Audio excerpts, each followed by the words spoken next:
മലയാളികളുടെ ഇഷ്ടദൈവങ്ങളിൽ പ്രധാനപ്പെട്ടതാണ് പഴനി മുരുകൻ. ശബരിമല കഴിഞ്ഞാൽ നമ്മുടെ നാട്ടിൽ നിന്ന് തീർത്ഥാടനത്തിന് ഏറ്റവും കൂടുതൽ ഹൈന്ദവ വിശ്വാസികൾ പോകുന്ന ക്ഷേത്രം. ശരണം വിളി പോലെ തന്നെ മലയാളികൾക്ക് ചിരപരിചിതമാണ് മുരുകനോടുള്ള പ്രാർത്ഥനയും. പഴനിയിലെ പ്രസാദവും അവിടെ പോയി തലമുണ്ടനം ചെയ്യുന്ന ആചാരവും ഒക്കെ എല്ലാവർക്കും അറിയുന്നതുമാണ്. പഴനി മുരുകനോടുള്ള മലയാളിയുടെ ബന്ധം കണക്കിലെടുത്താണ് ഒരു കാലത്ത് പാലക്കാട്, മലപ്പുറം ജില്ലകളിലെ ജനങ്ങളുടെ ഏറ്റവും വലിയ ആശ്രയമായിരുന്ന മയിൽ വാഹനം മോട്ടോഴ്സിന് ആ പേര് പോലും നൽകിയത്. തിരുവല്ലയിൽ നിന്ന് സകുടുംബം ഷൊർണൂരിലേക്ക് കുടിയേറിയ ചെമ്മരിക്കാട്ട് മാത്യു ബസ് സർവീസ് തുടങ്ങിയപ്പോൾ ക്രൈസ്തവ കുടുംബമായിട്ട് കൂടി മറ്റൊരു പേര് അവരുടെ മുന്നിൽ വന്നില്ല എന്നതാണ് ചരിത്രം. എന്തിനാണിപ്പോൾ പഴനി ക്ഷേത്രത്തെക്കുറിച്ച് ഇത്രയും ചരിത്രം പറഞ്ഞത് എന്നായിരിക്കും നിങ്ങൾ ചിന്തിക്കുന്നുണ്ടാവുക. അവിടെ ഒരു വലിയ തട്ടിപ്പ് നടന്നിരിക്കുന്നു. അതും ക്ഷേത്രത്തിന്റെ ഉടമസ്ഥതയിലുള്ള 100 കോടിയോളം രൂപ വിലമതിക്കുന്ന ഭൂമി വലിയ ഗൂഢാലോചനയിലൂടെ തട്ടിയെടുക്കാൻ നടത്തിയ ശ്രമം. യഥാസമയം ഭക്തരും തമിഴ്നാട് പോലീസും CBCIDയും കണ്ടെത്തിയതോടെയാണ് ഭൂമി അന്യാധീനപ്പെടുന്നത് തടഞ്ഞതും ആസൂത്രണം നടത്തിയവർ അകത്തായതും.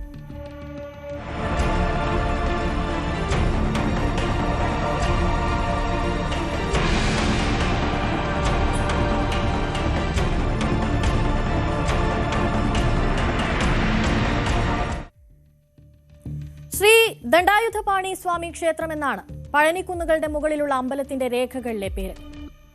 1888 പഴനിമലയുടെ അടിവാരത്തിൽ നാട്ടുകാരായ കുപ്പുസ്വാമി മണിയക്കരാറും ബാലസമുദ്രവും 1.40 ഏക്കർ ഭൂമി ക്ഷേത്രത്തിന് ഇഷ്ടദാനമായി നൽകി. ഒരു മഠം സ്ഥാപിക്കുകയായിരുന്നു ഈ ഭൂമി നൽകിയതിന്റെ ഉദ്ദേശം. ദണ്ഡായുധപാണി മഠം സ്ഥാപിക്കുകയും ചെയ്തു. ഈ മഠത്തിനാണ് ക്ഷേത്രത്തിന്റെ നടത്തിപ്പ് ചുമതല. മലയടിവാരത്തിൽ ഇഷ്ടദാനമായി കിട്ടിയ ഭൂമിയിലാണ് ക്ഷേത്രത്തിലേക്ക് വരുന്ന തീർത്ഥാടകർക്ക് താമസിക്കാനുള്ള വിശ്രമ കേന്ദ്രങ്ങൾ നിർമ്മിച്ചത്. പിന്നീട് ഇവിടെ ക്ഷേത്രകാര്യങ്ങൾക്ക് മാത്രമായി നിജപ്പെടുത്തുകയും ചെയ്തു.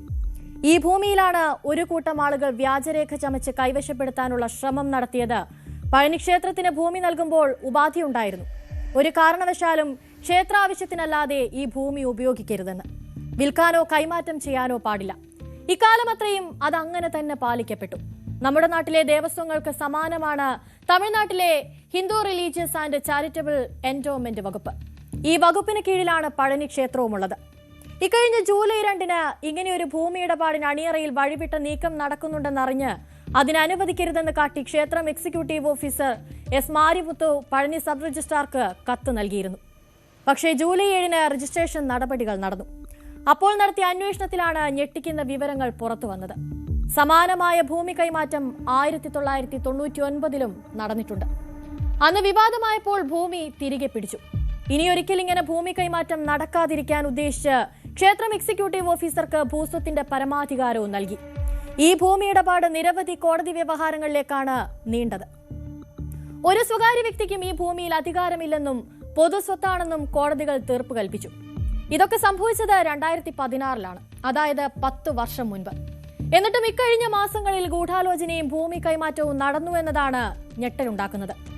ജൂലൈ 2 ക്ഷേത്രം എക്സിക്യൂട്ടീവ് ഓഫീസർ മാരിമുത്തു നൽകിയ കത്തിൽ 2005 മുതൽ പഴനിമല അടിവാരത്തിലെ ഭൂമി കൈക്കലാക്കാൻ ശ്രമം നടക്കുന്നുവെന്ന് വ്യക്തമായി പറയുന്നുണ്ട്. 2 കോടി രൂപയ്ക്ക് ഈ വർഷം മാർച്ച് 26 ഒരു സെയിൽ നോട്ട് ഉണ്ടാക്കിയതായി ശ്രദ്ധയിൽപ്പെട്ടുവെന്നും കത്തിൽ പറയുന്നു. എന്തായാലും ഭൂമി ജൂലൈ 7 വിൽപ്പന രജിസ്ട്രേഷൻ നടന്നെങ്കിലും തമിഴ്നാട് പോലീസും CBCIDയും കേസ് ഏറ്റെടുത്ത് അന്വേഷണം തുടങ്ങി. ശരവേഗത്തിലായിരുന്നു അന്വേഷണവും കോടതി നടപടികളുമെല്ലാം. CBCID നടത്തിയ അന്വേഷണത്തിൽ ഭൂമി ഇടപാട് സാധുവല്ലെന്ന് കണ്ടെത്തി. ഈ റിപ്പോർട്ട് കഴിഞ്ഞ ദിവസം മദ്രാസ് ഹൈക്കോടതിയുടെ മധുര ബെഞ്ച് ശരിവച്ചു. பழனி தண்டாயுதபாணி மடத்துக்கு சொந்தமான 100 கோடி ரூபாய் மதிப்புள்ள இடத்தை கடந்த 3/7/2026 ஜாயிண்ட் 1 சப் ரிஜிஸ்டர் பதிவு பண்ணதுக்கு எதிராக பல்வேறு தரப்புகளிலிருந்து வினாக்கள் எழுப்பப்பட்டதால் இறுதிக்கட்டமாக 16/7/2026 பழனி அடிவாரம் காவல்துறையினர் ஒரு முதல் தகவல் அறிக்கையை பதிவு பண்ணாங்க. அந்த முதல் தகவல் அறிக்கையில் பழனி தண்டாயுதபாணியோட சூப்பரண்டன்ட் லேண்ட் சூப்பரண்டன்ட் வழக்கு கொடுத்திருந்தாரு. அதில் 100 கோடி ரூபா பெருமானம் உள்ள அந்த இடத்தை அபகரிக்கும் நோக்கத்தில் ஏற்கனவே பல்வேறு வழக்குகள் உயர்நீதிமன்றத்திலையும் உச்சநீதிமன்றத்திலையும் தொடுக்கப்பட்டு அது அந்த மடத்துக்கு தான் சொந்தமானது. பிளஸ் அங்க ஃபிட் பர்சன் HRNC அப்பாயின்ட் பண்ணியிருக்கு. இந்த சூழ்நிலையில் இங்க பதியக்கூடாது அப்படிங்கிற பல்வேறு ப்ரொசீடிங்ஸை மறைச்சு பதிவுத்துறை அதிகாரிகள் திரு ஜஸ்டிஸ் மணிகண்டன் என்பவர் கொடைக்கானல்ல இருந்து டெப்டேஷன்ல போட்டு சுமார் 100 கோடி மதிப்புள்ள அந்த இடத்தை 2 கோடி ரூபாய் வேல்யூவா போட்டு ஒரு தனிநபர் 2 தனிநபருக்கு பதிவு செய்து கொடுத்திருந்தார். அந்த வழக்கு தற்போது தாவேக அரசு இருக்கக்கூடிய அமைச்சர்கள் இருவரிடம் பல்வேறு கேள்விகள் கேட்கப்பட்ட பின்பு இது சூடு பிடிச்சிச்சு. இது சம்பந்தமா நாங்க மதுரை உயர்நீதிமன்ற கிளையில் அதிமுக முன்னாள் எம்எல்ஏ திரு வேணுகோபால் சேனாதிபதி, அவர் பழனியோட முன்னாள் எம்எல்ஏ, அவர் சார்பா நாங்க இந்த வழக்கு 2 துறை சம்பந்தப்பட்டது, மேலும் 2 துறையில் உள்ள பல்வேறு அதிகாரிகள் தொடர்புடைய இந்த வழக்கு தமிழ்நாட்டில் உள்ள காவல்துறை விசாரணை செய்தால் நியாயமாக இருக்காது என்றும், சிபிசிஐடி ஏற்கனவே மாற்றப்பட்டிருந்தாலும் அந்த சிபிசிஐடி விசாரணை அதிகாரிகள் தமிழக அரசு அதிகாரிகளாக இருப்பதால் இதில் நியாயம் கிடைக்காது என்ற அடிப்படையில் இந்த வழக்கை மத்திய புலனாய்வு அமைப்பான சிபிஐ விசாரிக்க வேண்டும் என்று மனு கொடுத்திருந்தோம். அந்த மனு ஏற்கனவே பட்டியலிடப்பட்டது. அந்த மனுவோட சேர்ந்து திராவிட முன்னேற்ற கழகத்தை சேர்ந்த ஒரு முன்னாள் சேர்மன் மற்றும் இன்னொரு நபரும் சேர்ந்து மனு தாக்கல் பண்ணிருந்தாங்க. எல்லா வழக்கையும் ஒன்னு சேர்த்து இன்னைக்கு போட சொல்லி நீதிமன்றத்தில் പോട്ടിരുന്നാங்க. ഏതാണ്ട് ഒരു വർഷത്തിലേറെയായി ഈ ഭൂമി കൈക്കലാക്കാൻ ശ്രമം തുടങ്ങിയതെങ്കിലും രജിസ്ട്രേഷൻ നടപടികളിലേക്ക് നീങ്ങിയത് ഇക്കഴിഞ്ഞ നിയമസഭാ തെരഞ്ഞെടുപ്പ് കാലത്താണ്. ദണ്ഡപാണി സ്വാമികൾ ട്രസ്റ്റിന് ഒരു കാലത്ത് നേതൃത്വം നൽകിയിരുന്ന ദണ്ഡപാണി അയ്യയുടെ മകൻ വിഴുപുരം സ്വദേശി എം.ഡി. മുരുകദാസാണ് ഭൂമി വിൽക്കാൻ ശ്രമം നടത്തിയത്. ഈ ഭൂമി തന്റെ അച്ഛൻ ദണ്ഡപാണി അയ്യയുടെ പേരിലുള്ളതാണെന്നും അവകാശം തനിക്കാണെന്നും വരുത്തി തീർത്ത് തിരുപ്പൂർ സ്വദേശി വെള്ളദുരൈ, ദിണ്ടിഗൽ സ്വദേശി ഡി സേതുപതി എന്നിവർക്കാണ് സെയിൽ നോട്ട് നൽകിയത്. 2 കോടി രൂപ ഇവരിൽ നിന്ന് ഈ ഭൂമിക്ക് കൈപ്പറ്റി. മഠത്തിന്റെ പേരിലുള്ള ഭൂമി വിറ്റ് കിട്ടുന്ന പണം കൊണ്ട് ദണ്ഡായുധപാണി സ്വാമികളുടെ പേരിൽ ജീവകാരുണ്യ പ്രവർത്തനങ്ങൾ നടത്താനാണ് ഉദ്ദേശിച്ചതെന്ന് മുരുകദാസ് ചോദ്യം ചെയ്യലിൽ പറഞ്ഞു. ഇത് അന്വേഷണ സംഘത്തിന് വിശ്വാസയോഗ്യമല്ലായിരുന്നു. ഇതിനായി പല വ്യാജരേഖകളാണ് മുരുകദാസ് ഉണ്ടാക്കിയതെന്ന് തുടരന്വേഷണത്തിൽ തെളിഞ്ഞു. അതിലൊന്ന്, നിലവിലെ സാഹചര്യത്തിലുള്ള വരുമാനം കൊണ്ട് ദണ്ഡപാണി മഠം ട്രസ്റ്റിന് കാര്യങ്ങൾ മുന്നോട്ട് കൊണ്ടുപോകാനാവുന്നില്ലെന്നും ഭൂമി വിൽക്കണമെന്നും യോഗം ചേർന്ന് തീരുമാനിച്ചതായി രേഖയുണ്ടാക്കി.